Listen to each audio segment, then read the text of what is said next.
Natal spesial Papa Panov. Suatu hari, pada hari Natal, di sebuah desa kecil di Rusia, seorang pembuat sepatu tua bernama Papa Panov melangkah keluar dari tokonya untuk melihat-lihat terakhir kali. Lampu mulai muncul di toko-toko dan rumah-rumah, dan hari musim dingin yang singkat hampir berakhir. Anak-anak yang bersemangat bergegas masuk ke dalam ruangan, dan sekarang hanya suara obrolan dan tawa yang teredam keluar dari daun jendela yang tertutup.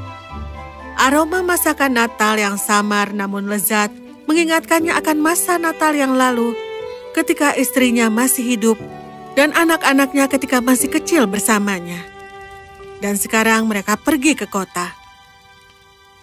Wajahnya yang biasa ceria sekarang tampak sedih.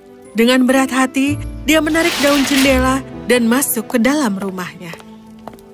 Dia mengatur sepoci kopi untuk dipanaskan di atas kompor arang dan sambil menghela napas duduk di kursinya yang besar. Papa Panov tidak sering membaca, tetapi malam ini dia menarik Alkitab keluarga tua yang besar dan perlahan-lahan menelusuri garis dengan satu jari telunjuk. Dia membaca lagi kisah Natal. Maria dan Yusuf berjalan beriringan, dan segera mereka berada di Bethlehem. Mereka lelah, tetapi tidak menemukan tempat untuk beristirahat. Jadi bayi kecil Mary dilahirkan di kandang sapi. Oh sayang, kalau saja mereka datang ke sini, aku akan memberi mereka tempat tidur dan menutupi bayi itu dengan selimutku sebagai gantinya. Dan kemudian datanglah 3 raja mencarinya, membawa serta hadiah luar biasa. Bayi kecil Yesus lahir di dunia ini, dan bersama-sama mereka menyambut raja para raja. Sedih, Papa Panov meletakkan Alkitab. Oh, aku tidak punya hadiah yang bisa kuberikan padanya. Tiba-tiba wajahnya menjadi cerah. Oh, aku mempunyai hal yang pas. Ya, sebagus yang aku ingat, aku harus memberinya ini. Mengatakan itu, dia dengan lembut menyimpannya dan duduk lagi.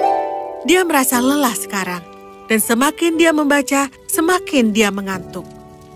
Cetakan mulai menari di depan matanya, sehingga dia menutupnya hanya sebentar. Dalam waktu singkat, Papa Panov tertidur lelap. Kau berharap bisa melihatku, Papa Panov. Begini, cari aku besok.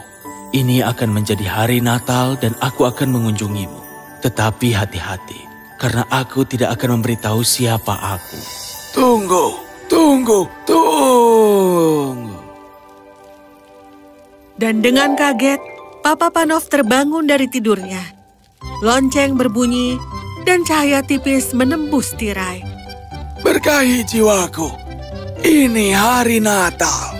Dia berdiri dan meregangkan tubuhnya karena dia agak kaku ketika pandangannya mengarah ke jam yang besar. Ini baru jam 4 pagi. Apa?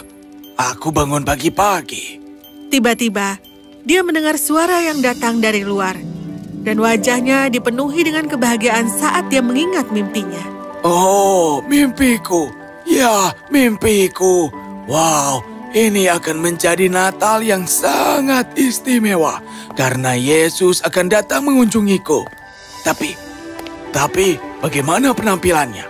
Apakah dia akan menjadi bayi kecil seperti pada Natal pertama itu? Apakah dia akan menjadi lelaki dewasa, tukang kayu, atau sang raja besar? Aku harus melihat dengan hati-hati sepanjang hari, sehingga aku mengenalinya bagaimanapun dia datang.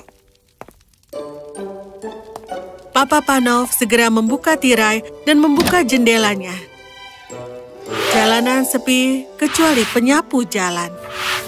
Oh, itu adalah penyapu jalan. Tetapi mengapa dia bekerja pada hari Natal? Dan di dalam kabut dingin di pagi ini? Hei, masuklah dan nikmati kopi panas agar kau tidak kedinginan. Penyapu itu mendongak. Nyaris tidak bisa mempercayai telinganya. Dia terlalu senang Dia meletakkan sapunya dan masuk ke dalam rumah yang hangat. Dia menggenggam kedua tangan merah dinginnya di sekeliling cangkir hangat yang nyaman itu ketika dia minum. Ini adalah... apa kau sedang menunggu seseorang? Iya. Papa Panov menceritakan semua tentang mimpinya dan bagaimana dia menunggu kedatangan Yesus. Ya, aku harap dia datang. Kau telah memberiku sedikit dukungan Natal yang tidak pernah aku harapkan. Aku katakan kau layak untuk mewujudkan impianmu. Ini membuat Papa Panov tersenyum. Penyapu jalan menghabiskan kopinya dan meninggalkan rumah Papa Panov yang penuh dengan kehangatan dan kebahagiaan. Setelah beberapa waktu, Papa Panov mulai memasak sup kubis panas yang lezat dan akan selalu pergi ke jendela untuk melihat keluar untuk pengunjung yang menunggu di sana. Tetapi ketika dia melihat keluar, dia melihat seorang wanita muda yang wajahnya hampir sepucat salju. Dia menggendong seorang bayi terbungkus rapat dalam selimut tipis.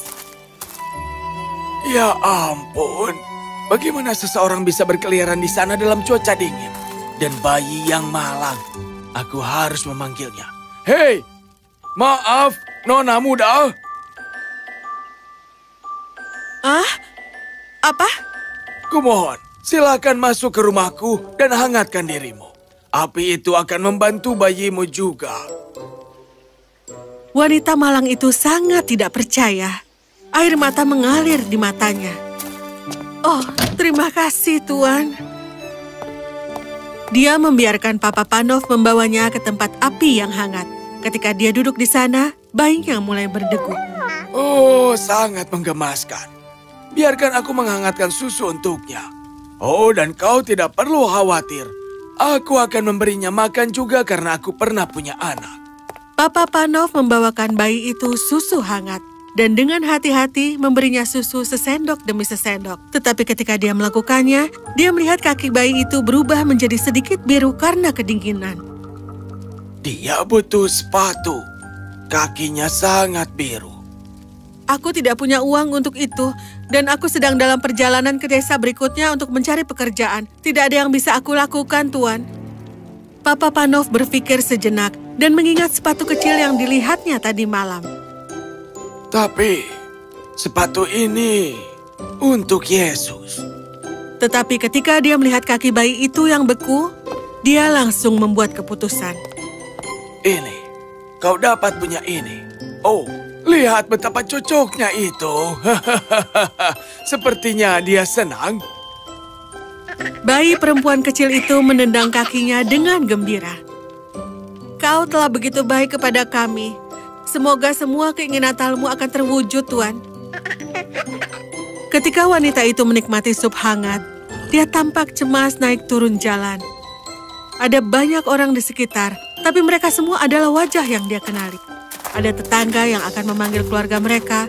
Mereka mengangguk dan tersenyum dan mengucapkan selamat Natal. Ketika supnya sudah habis dimakan dan bayinya lebih baik, wanita itu mengucapkan terima kasih sekali lagi kepada Papa Panov lalu pergi. Selamat Hari Natal. Sementara di pintu, Papa Panov melihat seorang pengemis berjalan dalam cuaca yang sangat dingin. Dia segera bergegas masuk untuk mengambil sup panas dan juga sepotong roti yang lezat. Kemudian dia bergegas keluar dan memberikannya kepada pengemis itu. Pengemis itu senang. Dia mengucapkan terima kasih lalu pergi. Papa Panov tersenyum dan kembali ke dalam rumah. Dan segera senja musim dingin pun turun. Papa Panov berdiri di dekat jendelanya, tetapi tidak bisa lagi melihat orang yang lewat. Sebagian besar berada di rumah dan di dalam ruangan. Merasa sedih, dia berjalan kembali ke kursinya dan duduk dengan letih. Jadi itu semua hanya mimpi. Tiba-tiba, muncul di depannya penyapu jalan tua, ibu muda dengan bayinya, dan juga pengemis. Apakah kau tidak melihatku, Papa Panov? Apa? Aku tidak mengerti. Dan kemudian suara lain menjawabnya. Itu adalah suara dari mimpinya. Suara Yesus. Aku lapar dan kau memberiku makan. Aku tidak berdaya dan bertelanjang kaki. Kau memberiku makan dan menutupi kakiku dengan sepatu yang nyaman. Aku sangat dingin dan lelah. Aku tidak tahu ada orang yang memperhatikanku, tetapi kau melakukannya, dan kau memberiku kebahagiaan seperti itu. Aku datang seperti ketiganya, dan kau memperhatikan, membantu, dan juga mencintai kami. Terima kasih. Papa Panov tidak bisa mempercayai mata dan telinganya. Dia diliputi kegembiraan. Lalu semuanya hening dan diam. Hanya suara jam besar yang berdetak. Kedamaian dan kebahagiaan yang besar tampaknya memenuhi ruangan itu. Meluap-luap di hati Papa Panov sampai dia ingin meledak bernyanyi dan tertawa serta menari dengan gembira.